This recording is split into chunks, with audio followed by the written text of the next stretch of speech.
Hi everyone. So we can't put this any more clearly. The monarchy is not good for tourism. Here's how we know. Tourism is a major part of the UK economy, worth around £127 billion a year. UK residents and visitors from overseas spend billions of pounds on hotel bookings, visitor attractions, restaurants, theatre tickets and much, much more. Overseas visitors alone add £28.4 billion to the British economy. There are countless organisations set up to support the industry and to promote Britain, its constituent countries and our large towns and cities as tourist destinations. The leading organisation, Visit Britain, claims that they alone added as much as £951 million to visitor spending in 2018. Tourism employs almost 10% of the UK's workforce and attracted 40.9 million visitors to the UK last year. And none of this has anything to do with Britain having a monarchy, yet still this nonsense persists. According to a poll a few years ago, as many as 80% of the British public believed the monarchy was important for tourism. And it's not hard to see why this view is so widespread. Journalists looking for an easy story churn out the same old figures and statistics without stopping to look at them carefully, while companies jump on royal events in the hope of cashing in, reinforcing the perception that royalty means big money from tourists and customers. And then there's Visit Britain. In November 2010, William and Kate announced their wedding, which would be held the following year. Visit Britain responded by claiming that the event will be great for tourism. In their press statements, they said the monarchy generates £500 million a year in tourism revenue. Now that simply isn't true, and Visit Britain should have known it isn't true. At the time, Republic sent them a Freedom of Information request asking for any internal documents relating to their press release. They sent us a memo from their research department to their press office pointing out that they had no evidence that the economy would be helped by a royal wedding. Quite the opposite, in fact. Their statistics showed that in 1981 and 1986, the years of the last two big royal weddings, tourism revenue fell. We then took a closer look at that £500 million figure Visit Britain had put out. To get to that figure, they added up the revenue of every single ticketed visitor attraction that had even the slightest connection to royalty, past or present. There is absolutely no evidence provided to suggest any of that revenue was because of the monarchy, rather than an interest in the history or the merits of the individual attractions. Now, Visit Britain has stopped using the figure, but the £500 million still does the rounds, being endlessly repeated as fact by journalists, businesses and even fact-checkers. It's worth also pointing out that while £500 million might sound a lot, it's a tiny figure when compared to total GDP and Britain's tourism industry. It's actually smaller than the margin of error for calculating GDP, so even if it were lost to the economy, the country wouldn't notice. Now remember, this is the best figure anyone has ever come up with, which we know nevertheless is completely made up. But if it was accurate, it only represents 0.01% of the UK's economy and just 0.3% of income from Britain's tourism industry. £500 million is approximately 1.9% of the UK's heritage tourism revenue. So even when attracting people to the UK for our history and heritage, the royals just don't make any difference. Anyway, as I said, this figure is nonsense. It doesn't show any link between the income and the monarchy.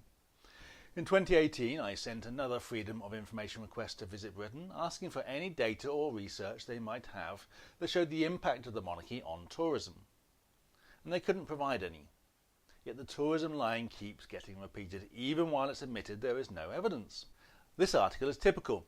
Liz Sharple supports the article's conclusion, saying, "It is not difficult to agree with the verdict of this fact check, although, as it points out, data specifically identifying royalty and monarchy as the main motivator for travel is hard to pinpoint." What Liz is saying here is that she concludes the monarchy is good for tourism, despite having no evidence to support that view. The article itself says, "There is an absence of data as to whether tourists go to the UK specifically because of the royal family.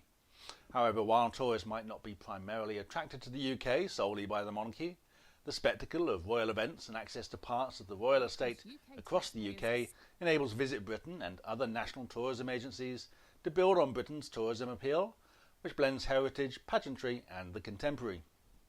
In other words, although we can't prove royalty is a draw for tourists, agencies like Visit Britain can use it as a draw for tourists. They can, but they don't. A quick look at Visit Britain's promotional campaigns shows very little or no use of royalty to promote Britain as a destination, with only a passing reference to palaces and castles when talking about heritage attractions. After The Guardian reported Republic's Freedom of Information request, Visit Britain's then chair and CEO both met with us to discuss their press statements. Toward the end of the meeting, I put the point as simply as I could. There is no evidence that if the monarchy were abolished, tourism revenue or visitor numbers would fall. The chair of Visit Britain said yes, that's correct. And why would those numbers fall? There's little evidence people come here because of the royals, and of course those heritage attractions will still be there once the monarchy is gone.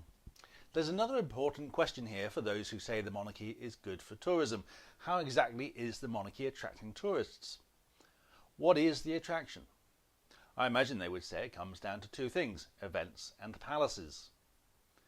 The press reported that an extra 600,000 people visited London in 2018, the year of Harry and Meghan's wedding. What they don't mention is that overall inbound tourism for the UK fell from the previous year and then went up again in 2019. And there's no data to link those 600,000 to the wedding, although it's quite possible some of them did visit the capital in order to make the trip to Windsor. And let's not forget these events are rare. Between 2010 and 2020, we had 2 weddings and 1 major jubilee. Between 1990 and 2010, there were no major royal events at all. So how does all that add up to a significant contribution to Britain's £127 billion tourism industry? It was claimed in 2011 that 2 billion people around the world watched the royal wedding.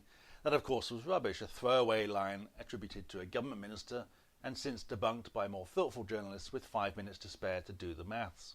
But what about the things people can see every year? The only permanent attractions are Windsor Castle, Kensington Palace and Buckingham Palace and Holyrood Palace in Edinburgh. There is almost nothing connected to the royals outside of London apart from Holyrood Palace that could arguably affect tourism figures. But those royal homes don't do well in any list of Britain's tourist attractions. According to figures from the Association of Leading Visitor Attractions and the Royal Household's own figures for their residences, Buckingham Palace is at best the 69th most popular attraction in the UK. Windsor Castle does better, but is still only at number 18 behind Chester Zoo, Somerset House, Edinburgh Castle and the Botanic Gardens in Kew. Kensington Palace, which attracts visitors most of the year, comes in at 68 on the Alva list.